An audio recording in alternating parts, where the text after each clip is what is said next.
Oke, baik.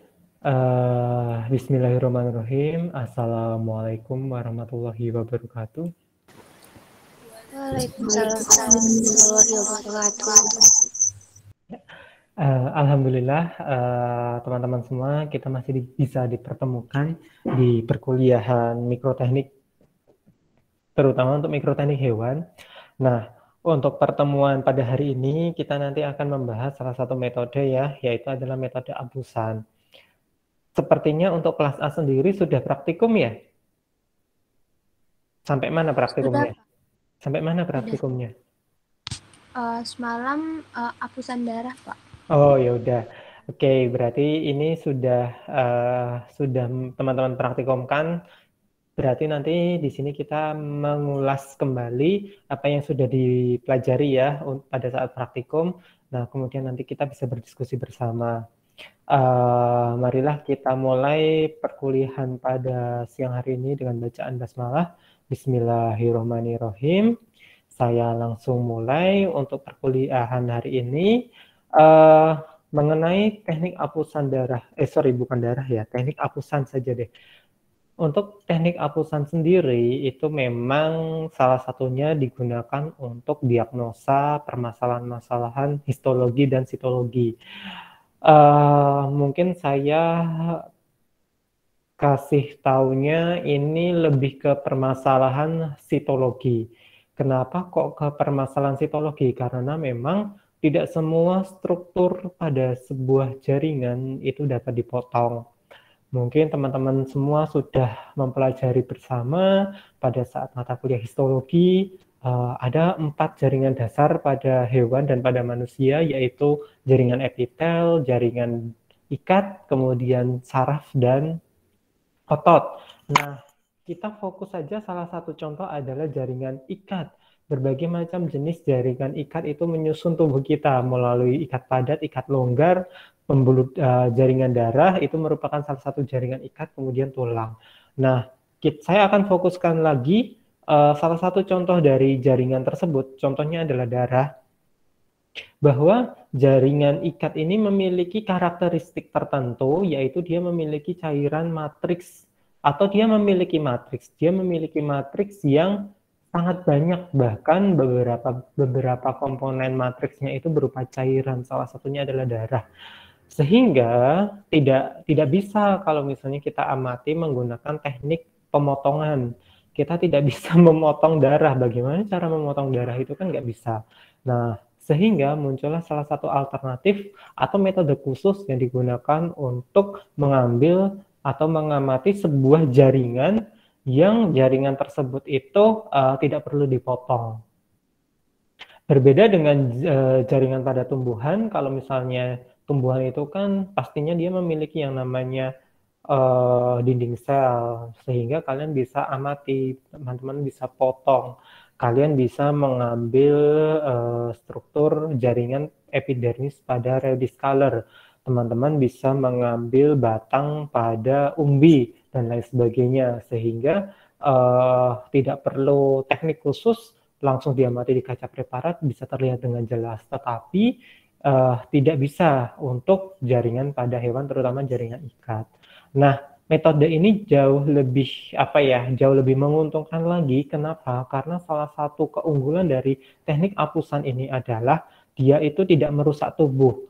Maksudnya dari merusak tubuh itu adalah dia tidak mengambil organ, dia tidak memotong organ, bahkan dia tidak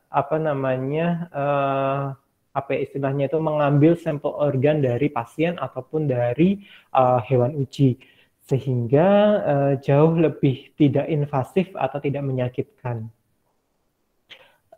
Paling umum adalah metode apus, tetapi nanti kita akan belajar juga salah satu metode rentang. Mungkin saya akan bahas sedikit saja terkait dengan metode rentang. Tetapi di sini nanti kita akan mendalami mengenai metode apus darah, terutama kemudian ada apus vagina dan apus sperma. Nanti semua metode apusan ini kalian pelajari pada saat praktikum, baik praktikum di mikroteknik ataupun praktikum di fisiologi hewan. Nah, ini adalah salah satu contoh cara teknik apusan ini adalah darah yang dihapus, kemudian kita bisa mengamati sel-sel yang ada pada darah, sehingga teknik apusan ini sebenarnya lebih erat kaitannya dengan kajian sitologi, ilmu yang mempelajari tentang sel, bukan tentang histologi, karena kalau histologi itu lebih ke jaringan. Oke, nah kemudian nah di sini teman-teman bisa lihat ya, nah apusan darah itu kemudian kita bisa mengamati apakah terdapat karakteristik khusus, apakah terdapat perbedaan antara sel darah yang kita amati. Apakah pasien ini mengalami sebuah kelainan tertentu, itu kita bisa amati melalui apusan darah. Nah, di sini terlihat ya, terdapat organisme yang berada di dalam jaringan tersebut, apakah dia merupakan patogen yang kemudian dapat menyebabkan penyakit, itu kemudian dilakukan diagnosa lebih lanjut. Nah, kalau di biologi, kita lebih erat kaitannya dengan hewan uji. Jadi kita bisa melakukan pemeriksaan rutin ya, terutama pemeriksaan darah pada hewan uji yang kita lakukan demi tujuan dari penelitian teman-teman semua, tergantung risetnya seperti apa. Nah, kemarin kalian sudah mempelajari bersama mengenai salah satu teknik pengambilan sampel darah, baik melalui cardiac puncture, kemudian melalui vena, dan ini salah satu contoh yang sering digunakan dan tidak invasif adalah pengambilan darah melalui sinus orbitalis, yaitu mengambil darah dari kapiler darah yang berada di bagian belakang mata. Nah, itu terdapat berbagai macam terdapat kapiler darah yang kemudian kita bisa ambil, dan ini tidak terlalu invasif, tidak menyakitkan. Kenapa? Karena nanti dalam beberapa saat atau beberapa menit tikus sudah bisa mengalami penyembuhan luka, sehingga dia tidak mengalami rasa sakit dibandingkan dengan kita cardiac puncture, kita menusuk jantungnya, kemungkinan besar dia akan mengalami kematian. Nah, kemudian darahnya diapain? Ya, sampel darahnya kemudian kita bisa lakukan apusan. Nah, ini adalah salah satu tekniknya, yaitu kita membutuhkan 2 gelas benda. Gelas benda yang pertama digunakan sebagai alas, kemudian gelas benda yang kedua digunakan untuk menghapus. Nah, nanti teman-teman semua sudah belajar bersama ya, menggunakan sedikit tetesan darah, kemudian kalian hapus.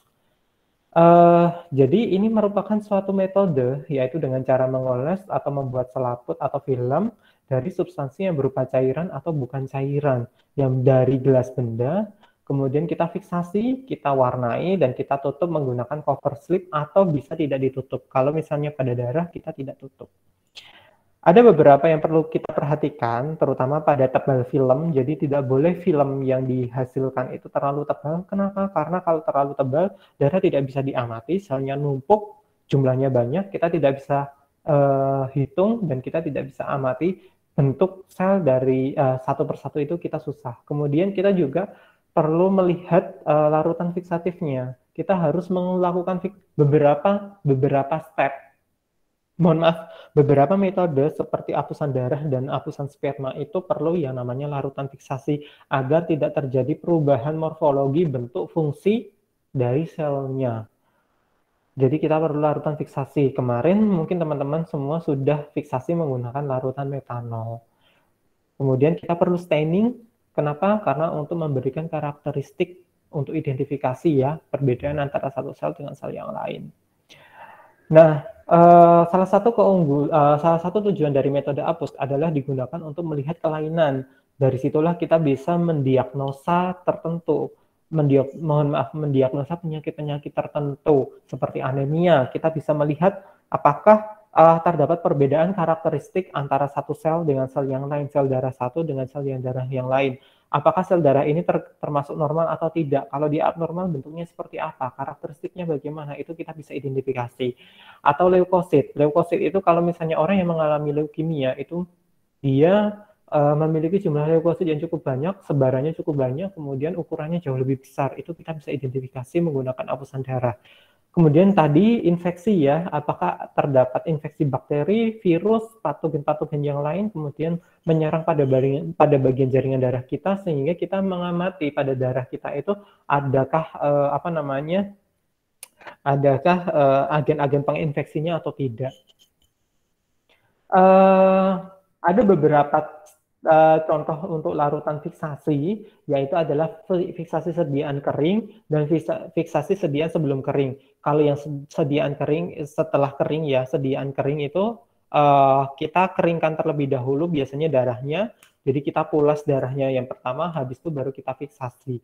Itu kita bisa menggunakan metanol, alkohol absolut, ataupun ether. Tetapi kalau sebelum kering, itu benar-benar pada saat benar-benar darahnya basah, itu kita bisa kasih larutan fiksasi, yaitu adalah asam osmat. Sebenarnya ini metodenya juga tergantung dari kepentingan dan kebutuhan dari teman-teman semua. Tetapi memang biasanya yang kita gunakan itu adalah fiksasi sediaan kering. Nah, ini kita hapus, kemudian hasilnya seperti ini. Yang warna apa namanya ungu yang ada di sini ini adalah eritrositnya, kemudian yang ini adalah leukositnya. Karena eritrosit itu bentuknya bikonkaf tanpa inti, ya udah kelihatannya cuma polosan. Tetapi kalau kita lihat ya, ternyata staining atau warna yang dihasil zat warna yang diserap oleh sel tersebut itu kemudian terlihat berbeda pada leukosit, di mana ada inti selnya, kemudian ada granula-granulanya. Itu terlihat sangat jelas. Nah, ini salah satu apa namanya jenis kelainan yang lain. Ini kita temukan trypanosoma ya, merupakan African Sleeping Sickness atau penyakit tidur. Nah, ini ternyata kalau orang yang mengalami penyakit ini darahnya kita hapus, itu terlihat perbedaan seperti ini.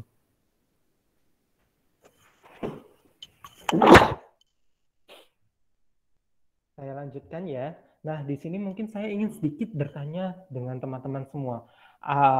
Mungkin ada yang pernah mendengar istilah hematologi analyzer gitu ya.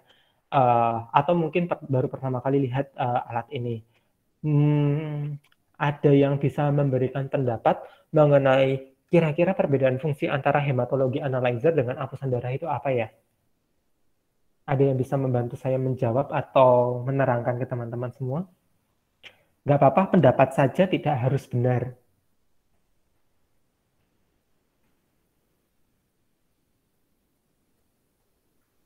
Silahkan.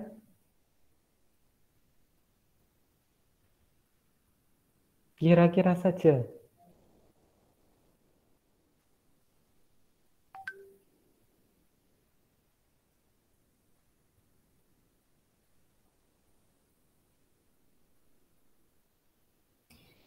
Izin menjawab, Pak. Oke, silahkan. Mungkin menurut saya hematologi analyzer ini dia langsung bisa mengidentifikasi jenis penyakitnya begitu, Pak. Oke. Kalau apusan darah itu kan kita harus memerlukan identifikasi lebih lanjut menggunakan mikroskop begitu. Oke, ya. Oke, ada yang ingin menambahkan atau malah berbeda pendapatnya? Silahkan, satu orang lagi.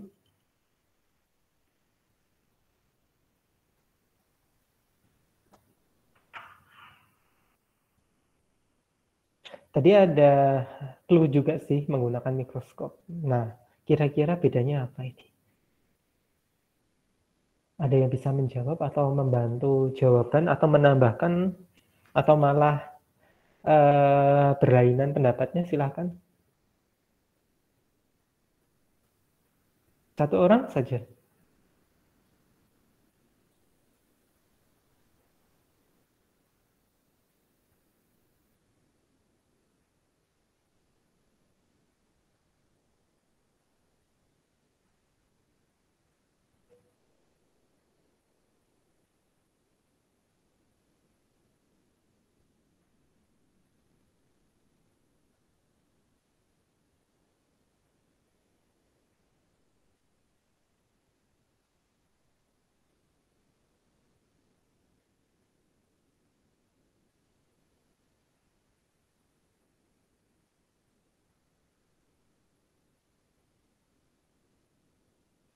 Nggak ada ya?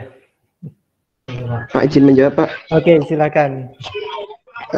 Kalau apusan darah itu setahu saya cara mengeceknya itu menggunakan mikroskop seperti itu, Pak, nanti. Namun kalau menggunakan hematologi analyzer itu bisa otomatis keluar dari layarnya seperti itu, Pak. Perhitungannya dan untuk mengukur sel darah tersebut gitu, Pak. Ya, oke, hampir sama ya pendapatnya ya. Baik, mungkin saya bisa perjelas kembali. Memang salah satunya untuk yang apusan darah itu menggunakan mikroskop. Tetapi kalau hematologi analyzer enggak. Perbedaannya di mana? Jika teman-teman ingin menghitung jumlah darah, ingin menghitung kira-kira itu darah itu per mikroliternya itu berapa sih?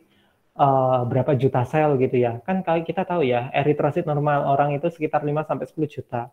Kemudian leukositnya itu berapa ratus ribu, trombositnya itu berapa. Nah, itu kita bisa menggunakan hematologi analyzer. Jadi, hematologi analyzer itu nanti langsung keluar datanya teman-teman semua. Lengkap, mulai dari hematokrit, hemoglobin, eritrosit, leukosit, itu semuanya lengkap. Tetapi hanya angkanya saja. Jadi, berapa jumlahnya itu langsung ketahuan. Tak, seperti itu.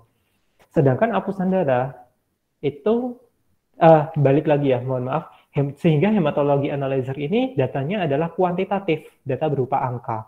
Sedangkan kalau apusan darah tidak seperti itu. Apusan darah itu untuk melihat visual, untuk melihat gambar, bentuk eritrositnya itu kayak gimana sih?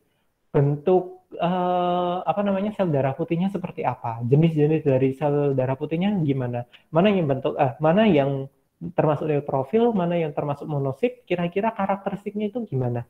Atau mungkin kita bisa bandingkan ukurannya. Kira-kira ukuran antara sel leukosit yang kalian amati apakah sama dengan sel-sel normal? Apakah bentuk eritrosit itu dia berbeda? Karena kalau kita pakai hematologi analyzer, eritrosit yang pecah, eritrosit yang berbentuk berbentuk seperti bulan sabit dan lain sebagainya, itu tidak bisa kelihatan. Jadi mereka hanya bisa menghitung saja. Nah, itu kita bisa amati menggunakan apusan darah. Berarti apusan darah itu tidak bisa menghitung jumlah ya. Memang kita bisa menghitung jumlah, tetapi tidak dalam bentuk tidak dalam bentuk satuan yang akurat, tetapi kita bisa menghitung dalam bentuk persentase. Jadi berapa persen sih dalam bidang pandang yang kita amati? Nah, itu kita bisa menggunakan teknik apusan. Nanti saya akan kasih contohnya. Oke, jadi gitu ya teman-teman semua ya. Semoga bisa membedakan kedua fungsi dari metode tersebut. Ada satu lagi sebenarnya menggunakan bilik hitung atau hemositometer. Besok praktikum juga menggunakan hemositometer. Hemositometer ini sebenarnya fungsinya sama dengan hematologi analyzer, tetapi dia bantuan menggunakan mikroskop. Jadi kita bisa menghitung secara kuantitatif yang kemudian nanti kita masukkan rumusnya, kira-kira dalam 1 mililiter atau dalam 1 mikroliter itu jumlah selnya berapa. Itu nanti kita bisa menggunakan alat yang namanya bilik hitung. Besok saya ajarkan cara menggunakannya. Nah, kemudian saya lanjutkan lagi. Teknik membuat apusan darah itu seperti ini ya. Kalian sudah pelajari pada saat praktikum, jadi langsung tetesan gitu ya, kemudian langsung kalian dorong, kemudian di sini terbentuk lapisan film. Nah, ini kalau kita lihat ya, ini yang terlalu tebal, kemudian ini yang rata. Nah, yang nanti kalian amati itu pada bagian yang rata di sini. Semakin di sini, kita tidak bisa melihat darah karena menumpuk dengan banyak. Nah, ada beberapa jenis pewarna yang sering kita gunakan itu adalah Giemsa. Ini adalah standar yang kita pakai. Kita sudah bisa membedakan antara leukosit dengan eritrosit dan kita bisa membedakan karakteristik granul-granul yang ada pada leukosit berdasarkan dari pewarnaan Giemsa. Sedangkan ada pewarnaan yang lain, kemarin ada pewarnaan Pappenheim gitu ya, May-Grunwald. Nah, ini merupakan modifikasi juga dan lebih detail untuk mengamati neutrofil, eosinofil, limfosit, dan sel emas. Ini sudah kalian pelajari pada saat praktikum, saya langsung skip. Nah, ada beberapa hal-hal yang perlu diperhatikan. Jadi kalau misalnya kemarin praktikum, saya nggak tahu, saya lupa, kalian menggunakan tikus atau menggunakan ujung jari teman-temannya ya? Ujung jari, Pak. Oh ya, menggunakan ujung jari. Nah, kalau misalnya menggunakan ujung jari kan berarti langsung bisa diamati, langsung bisa dihapus. Tidak perlu yang namanya antikoagulan. Tetapi kalau kalian melakukan penelitian menggunakan hewan uji, di mana kalian harus mengambil beberapa mili dari tadi ya, dari darah tikus atau darah mencit gitu ya. Nah, kalian harus perlu yang namanya antikoagulan agar darah yang kalian ambil itu tidak mengental, tidak mengalami yang namanya koagulasi. Ada beberapa senyawa antikoagulan yang kalian bisa pakai, yaitu EDTA, ada heparin, ada natrium sitrat, asid sitrat, dan lain sebagainya. Banyak sekali ya larut senyawa-senyawa ini, biasanya kita pakai itu EDTA ataupun heparin. Sehingga nantinya setelah kalian ambil sampelnya itu darahnya nggak ngentel. Kalau ngentel ya nggak bisa diamati. Oke, nah kemudian ada lagi kalian bisa pakai yang namanya tube, di mana tube-nya itu sudah ada pelapis antikoagulannya. Jadi kalian tidak perlu menggunakan senyawa antikoagulan. Dengan tube yang ada antikoagulannya tersebut, itu darahnya sudah tidak mengental. Nah, nanti kalian itu harus proses secepat mungkin. Kenapa? Karena yang namanya darah itu walaupun nanti ada antikoagulannya, dia tetap akan mengalami metabolisme ya, sehingga nanti cepat akan mengalami kerusakan. Nah, maksimal kalau kalian ingin mengerjakan darah, itu kalian harus mengerjakan maksimal 8 jam setelah kalian mengambil datanya. Mohon maaf, 8 jam setelah kalian mengambil darahnya. Itu udah maksimal. Jadi kalau bisa ya di hari itu juga kalian harus melakukan proses pengamatan, dan kalau bisa disimpan di suhu 4 derajat, minus 4 derajat, kurang lebih minus 4 derajat Celcius. Mohon maaf ini kurang minus. Tabung penyimpanan itu harus dari plastik ataupun bisa dari gelas. Jangan menggunakan bahan-bahan yang lain karena itu nanti akan mempengaruhi koagulasi. Ketebalan lapisan darah dipengaruhi oleh tetesan. Tadi ya terlalu banyak itu akan membuat lapisan menjadi lebih tebal. Kemudian tingkat hemoglobin dari pasien dan sudut penyebaran. Oke, nah ini salah satu contoh dari kelainan eritrosit jikalau kalian mengamati dari beberapa pasien gitu ya. Nah, ada yang bentuknya mikrositik, ukurannya kecil-kecil, kemudian ada yang pecah-pecah seperti ini, kemudian ada yang bentuknya teardrop seperti tetesan air. Nah, ini yang orang kena hemofili gitu ya, seperti bulan sabit, dan jumlahnya cukup banyak.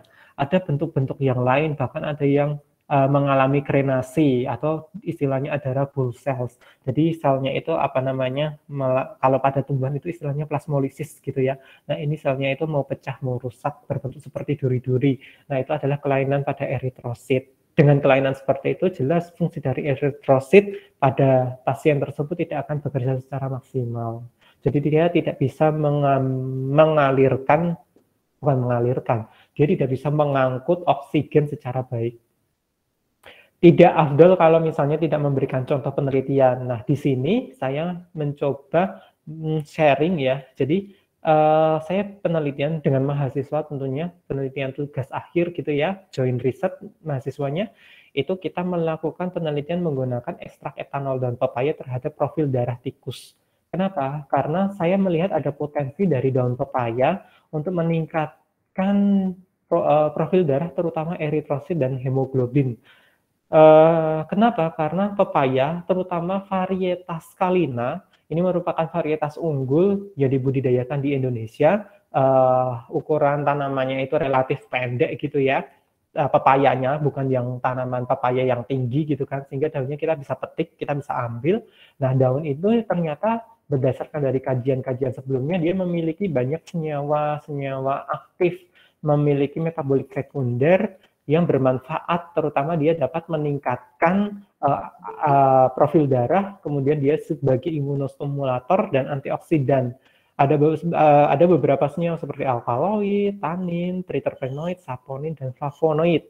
Bahkan ada beberapa kajian yang membuktikan daun pepaya ini mengandung magnesium dan zat besi yang digunakan untuk yang digunakan sebagai bahan dasar pembentuk dari hemoglobin. Sehingga di sini kita menguji menggunakan tikus gitu ya sebagai hewan uji praklinis, kemudian kita amati apakah memang ada pengaruhnya ekstrak yang kita buat ini terhadap profil darahnya. Metode yang kita gunakan sama seperti yang lain, kita menggunakan kelayakan etik, kita sudah disetujui sehingga muncul nomornya gitu ya, nomor kode etiknya. Dari Komite Etik UAD, kita determinasi tanamannya untuk memastikan bahwa tanaman yang kita gunakan itu adalah spesies Carica pepaya, kemudian kita ekstraksi daun pepayanya. Teman-teman mungkin sudah belajar ya teknik separasi gitu ya, metode maserasi, bagaimana cara mengambil maserat, kemudian kita ekstraksi. Saya menggunakan etanol 96%, kemudian hasilnya saya berikan ke tikus dengan dosis sedang, rendah, dan tinggi. Kita bandingkan dengan yang tidak diberikan ekstrak. Setelah itu kemudian kita amati darahnya, kita amati menggunakan, kita ambil sampelnya menggunakan sinus orbitalis, kemudian kita amati menggunakan dua metode, teman-teman semua. Saya menggunakan hematologi analyzer, kemudian kita juga menggunakan teknik hapusan darah. Di mana untuk hematologi analyzer ini tadi bertujuan untuk mengetahui jumlah eritrosit, untuk mengetahui kadar hemoglobin, hematokrit, dan jumlah totalnya. Jadi kita tahu nanti satuannya itu per 1 juta jumlahnya, mohon maaf, itu setiap 1 juta per mikroliter. Itu nanti sudah keluar datanya lewat hematologi analyzer. Kemudian untuk hapusan sendiri kita digunakan untuk melihat persentase. Berapa persen sih monosit yang ada di situ, berapa persen limfosit, basofil, neutrofil, eosinofil, dan lain sebagainya. Hasil datanya seperti apa? Ternyata dari eritrosit dan hemoglobin itu dapat meningkat saat kita berikan dosis ekstrak daun pepaya di sini ya, maksimal itu di dosis 300 mg per kilogram berat badan, itu ternyata meningkat lebih besar sekitar 1 juta lebih dibandingkan dengan kontrol. Nah ini menarik ini. Kemungkinan ini bisa dijadikan sebagai obat anti anemia atau peningkat kadar darah ya, bisa menjadi kandidat baru potensi dari daun pepaya itu sendiri. Nah, kemudian ini profil yang lain, jadi kita lihat ya, ada nggak sih pengaruhnya terhadap neutrofil, eosinofil, basofil, monosit, limfosit, dan lain sebagainya. Ternyata tidak ada. Jadi ini hanya fokus terhadap sel darah merah saja. Seperti itu. Oke, itu pemanfaatan ya yang bisa kita lakukan, terutama untuk metode hapusan yang ada di sini. Sebelum saya lanjut ke hapusan sperma, apakah ada pertanyaan dari teman-teman semua?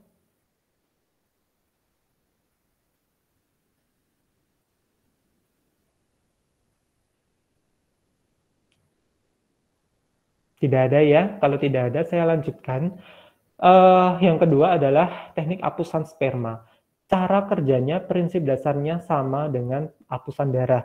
Yang berbeda adalah pewarnanya. Kalau analisis sperma nanti kita menggunakan yang namanya pewarna eosinogrosin. Sebelumnya mungkin saya ceritakan terlebih dahulu, untuk melihat kualitas sperma yang baik, parameter kualitas sperma yang baik, kita harus melihat dari berbagai macam parameter yang bisa kita amati. Yang pertama, kita bisa mengamati dari pergerakan sperma. Sperma yang bergerak, lincah, progresif, cepat, motilitasnya bagus, itu adalah sperma yang kualitas baik. Kemudian yang kedua, kualitas sperma juga dipengaruhi oleh jumlah. Jadi kalau jumlah spermanya sedikit gitu ya, itu dia akan mempengaruhi tingkat fertilisasi yang dilakukan atau dihasilkan. Kemudian yang ketiga itu adalah viabilitas. Viabilitas itu adalah kemampuan hidup dari sel sperma. Apakah sperma yang dihasilkan pada saat spermatogenesis itu adalah sperma yang hidup atau sperma yang dihasilkan adalah sperma yang mati. Itu kita bisa lihat dari viabilitas sperma. Kemudian yang keempat adalah morfologi atau bentuk. Sperma yang dihasilkan itu berbentuk baik, normal, atau malah cenderung dia abnormal. Itu kita bisa lihat. Nah, yang saya tebalin ini adalah viabilitas dan morfologi. Maksudnya apa? Teknik hapusan sperma itu dengan cara menggunakan viabilitas dengan morfologi. Hapusan darah itu untuk melihat viabilitas dan morfologi. Sedangkan untuk melihat motilitas dan jumlah, kita bisa menggunakan alat yang disebut sebagai hemositometer. Nah, ini adalah alat yang disebut sebagai hemositometer.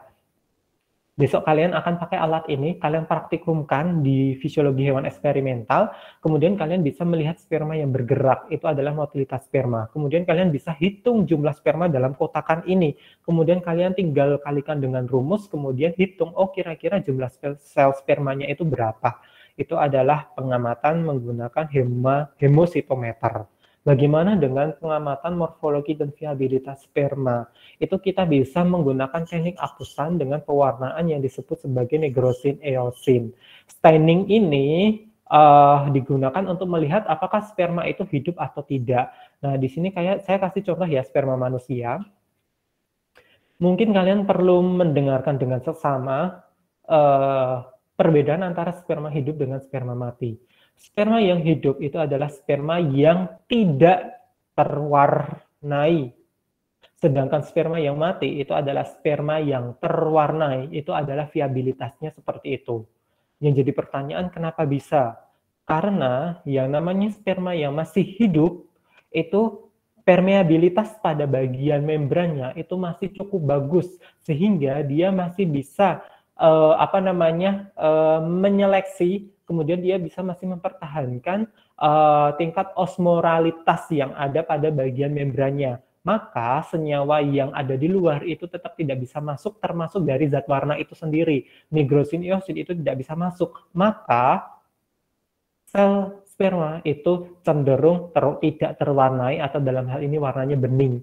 Sedangkan sperma mati, karena permeabilitas dari membrannya sudah rusak, sudah mati, spermanya tidak berfungsi, spermanya tidak bergerak, maka eosinogrosinnya atau zat warna itu kemudian dia masuk ke dalam sperma dan spermanya terwarnai. Jadi teman-teman jangan sampai salah dalam melihat viabilitas sperma. Sperma yang terwarnai itu adalah yang mati, sperma yang tidak terwarnai itu adalah yang hidup. Bagaimana dengan morfologi? Kita juga bisa melihat dari morfologinya. Ada beberapa morfologi abnormal yang kemudian kita bisa deteksi. Oh, ini kira-kira kenapa? Oh, ternyata ekornya melipat. Oh, ternyata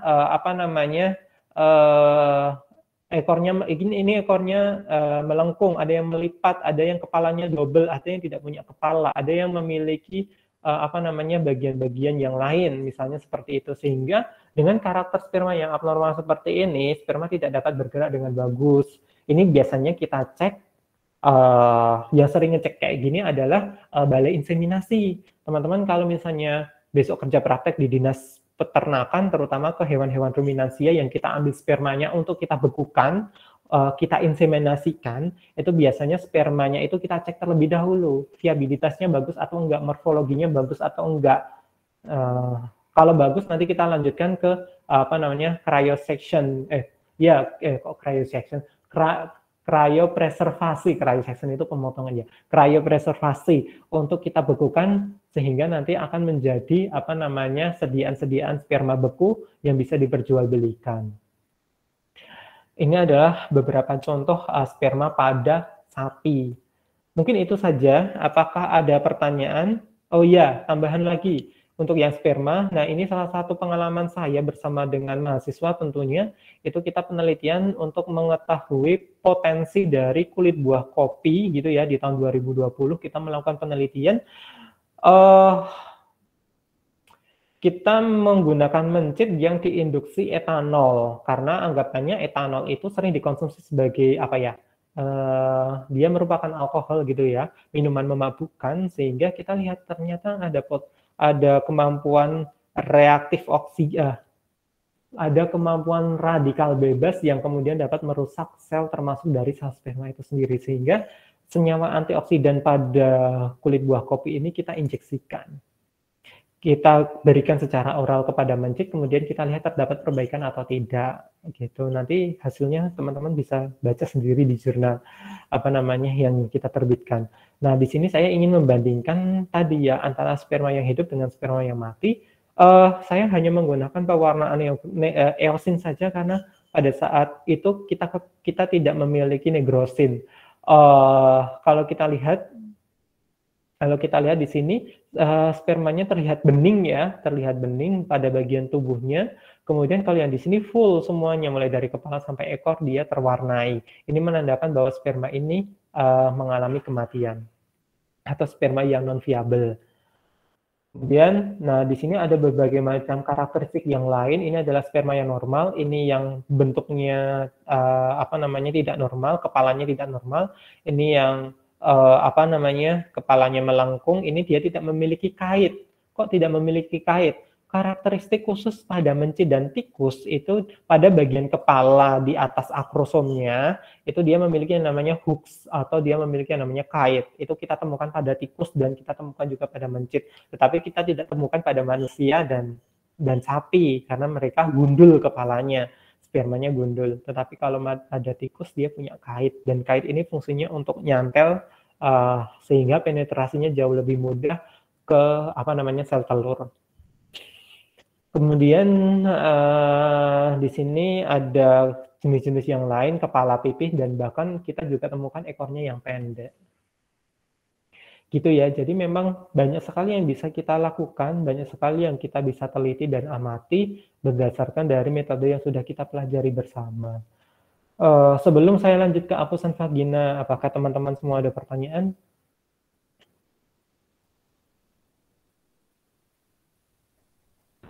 Mungkin belum ada, Pak. Oke, baik. Belum ada ya? Oke, nah di sini saya lanjut lagi ke apusan vagina. Sama sih, semuanya tuh cuma menghapus saja. Ini pun apusan vagina juga sudah teman-teman semua pelajari bersama ya pada saat praktikum. Ini digunakan untuk deteksi kanker serviks dan endometrium. Karena ini merupakan yang paling tidak invasif, tidak menyakitkan gitu ya cara pengambilan sampelnya. Dan bisa digunakan sebagai deteksi awal untuk melihat kanker. Pionirnya si George Papanicolaou, sehingga istilahnya kita sebut sebagai pap smear. Itu kalau misalnya pada manusia. Oke, kemudian kalau misalnya pada hewan, terutama betina, itu kita bisa gunakan untuk melihat siklus estrus. Di mana siklus estrus ini adalah siklus yang sama dengan siklus menstruasi, tetapi lebih untuk bertujuannya untuk menghitung kapan sih hewan ini mengalami birahi. Jadi kapan dia siap untuk dikawinkan gitu ya. Nah itu kita bisa mengamati menggunakan apusan vagina. Nah ada berbagai macam alat yang bisa digunakan, pipet, spatula, kemudian kapas. Nah yang kalau misalnya kita pakai tikus itu biasanya kita pakai kapas, pakai cotton bud gitu ya. Kemudian kita olaskan pada bagian vagina. Nah di sini ini ya di vagina dioleskan, tapi sebelumnya dilarut ditetesi dulu menggunakan NaCl gitu ya, kemudian baru dimasukkan, dioleskan, kemudian nanti dioleskan kaca preparat, kemudian kita warnai. Kita bisa warnai menggunakan beberapa pewarnaan. Salah satu contohnya adalah Giemsa, atau kita juga bisa warnai menggunakan methylene blue gitu. Nah dari situ nanti kita bisa melihat beberapa siklus estrus gitu ya, karena dalam satu siklus itu kan ada beberapa fase, proestrus, estrus, menestrus, dan diestrus. 4 fase ini memiliki karakteristik yang berbeda-beda saat kita amati menggunakan pulasannya. Proestrus itu kan fase baru pembentukan folikel, sedangkan estrus itu adalah fase kematangan, fase di mana birahi tikus atau hewannya itu siap untuk kawin gitu kan. Jadi kalau misalnya nanti kita menemukan fase estrus, itu kalau teman-teman merupakan peternak ya, kalau punya kambing atau domba atau sapi ya, fase ini siap dikawinkan dengan pejantan. Kalau punya tikus ya berarti si betina ini sudah siap untuk dipertemukan dengan pejantan. Sedangkan kalau ketemu menestrus dan diestrus ini nggak bisa dikawinkan karena hewan betina ini nggak mau kawin gitu kan, nggak mood untuk kawin. Karakteristiknya gimana? Kalau kita lihat pada proestrus itu nanti di pulasannya itu kita lihat sel-sel epitel. Tandanya seperti apa? Sel epitelnya itu ada intinya di sini teman-teman semua. Ada inti, kemudian epitelnya banyak. Itu adalah fase proestrus. Kalau fase estrus itu kita temukan epitel sama, tetapi dia terkornifikasi, mengalami penandukan. Kenapa? Karena lapisan endometriumnya sudah tebal, sudah banyak. Jadi saat kita lihat pada bagian vaginanya itu sudah mengalami kornifikasi semua. Dan kebanyakan juga sudah tidak ada inti selnya. Nah, ini adalah fase estrus. Oke, kemudian bagaimana dengan metestrus? Nah, metestrus ini ditandai dengan adanya leukosit atau sel darah putih, tetapi masih ada masih ada epitelnya. Sedangkan di estrus leukositnya cenderung banyak, epitelnya cenderung sedikit. Nah, nanti kalau misalnya tidak terjadi, kalau perkawinan gitu ya, nah fasenya kayak gini terus, tetapi kalau nanti tidak terjadi proses pembuahan, maka setelah diestrus dia akan kembali lagi ke fase proestrus.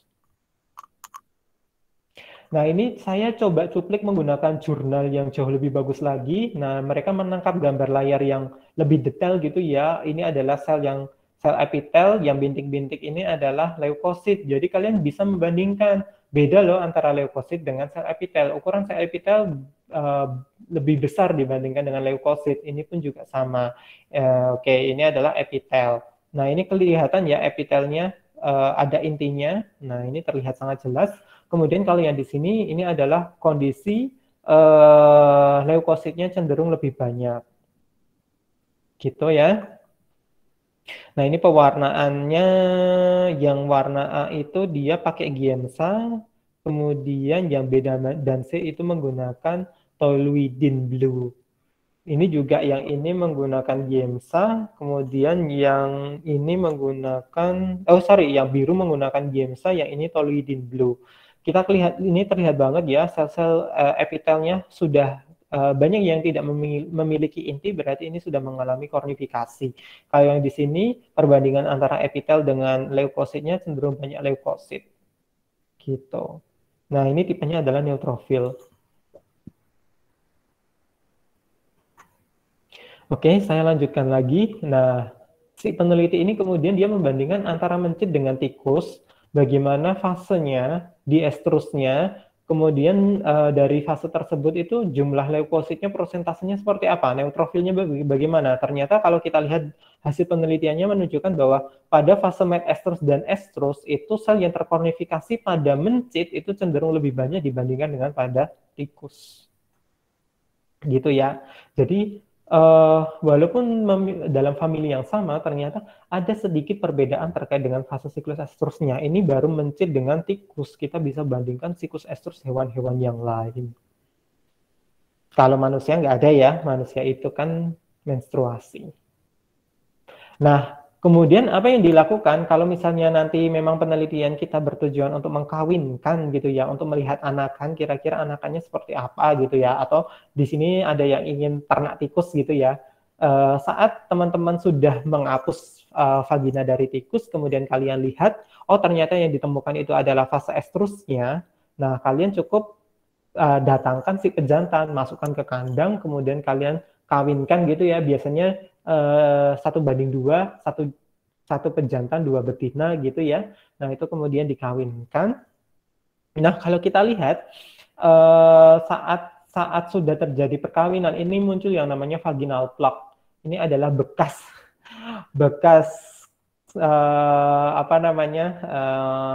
pejantan yang tidak senonoh gitu ya. Nah di sini ada tutup gitu ya, vaginal plug gitu kan. Nah ini adalah bekas dari pejantan kawin. Nah setelah itu kemudian kalian bisa hitung sebenarnya. Oh ini adalah malam pertamanya si tikus. Berarti nanti kemungkinan berapa lama sih tikus itu kemudian mengalami kebuntingan. Kira-kira berapa lama? Kemudian nanti kalian bisa hitung kapan dia lahir. Nah, atau kalian ingin mengamati fase embrio mana? Apakah dia mau kalian pada saat embrio umur berapa hari, umur berapa minggu, atau dan lain sebagainya. Nah, kapan kalian bedah itu bisa hitung berdasarkan dari kapan dia kawin.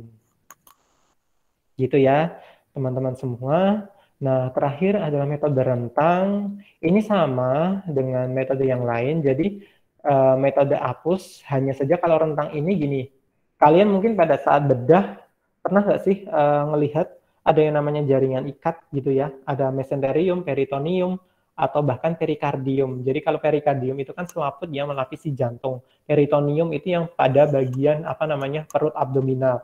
Nah, jaringan-jaringan ikat yang ada yang kalian amati itu kemudian kalian ambil, kemudian kalian rentangkan di kaca preparat. Kalian rentangkan di kaca preparat, kemudian kalian tetesi menggunakan zat warna. Kemudian kalian tutup menggunakan cover slip dan diamati menggunakan mikroskop. Dari situ kalian nanti bisa mengamati jaringan-jaringan ikat penyusun dari mesenterium, peritoneum, perikardium dan lain sebagainya. Jelas isinya ya matriks gitu kan, matriks ekstraseluler, serabut-serabut, bisa retikuler, kolagen, kemudian sel-selnya yaitu fibroblast dan lain sebagainya.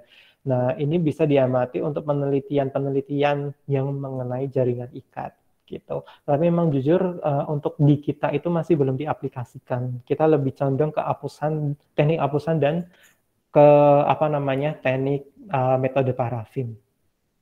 Oke, mungkin itu saja dari saya. Sebelumnya mungkin ada pertanyaan terlebih dahulu, saya persilahkan.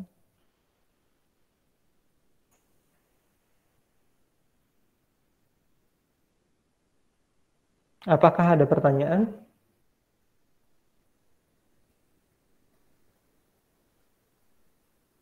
Oke, kalau tidak, ada nggak? Oh iya, untuk presensi nanti saya akan berikan kode password juga, silakan diisi, dituliskan Giemsa untuk kode password pertemuan pada hari ini. Sekali lagi, kode passwordnya adalah Giemsa. Oke, apakah ada pertanyaan sekali lagi untuk teman-teman semua kelas A? Belum ada kemungkinan. Oke, Belum, Pak. baik. Belum ada ya? Baik, terima kasih kalau belum ada pertanyaan. Mungkin itu saja yang bisa saya berikan. Kita ketemu lagi minggu depan, insya Allah. Kalau tidak ada halangan, nanti kita akan online seperti ini lagi, sehingga sesuai dengan timing atau sesuai dengan jadwal terkait dengan perkuliahan. Terima kasih atas partisipasinya, teman-teman semua.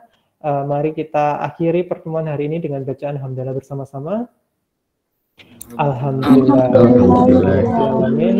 Terima kasih banyak. Wassalamualaikum warahmatullahi wabarakatuh. Waalaikumsalam warahmatullahi wabarakatuh. Terima kasih, Pak. Yo, sama-sama.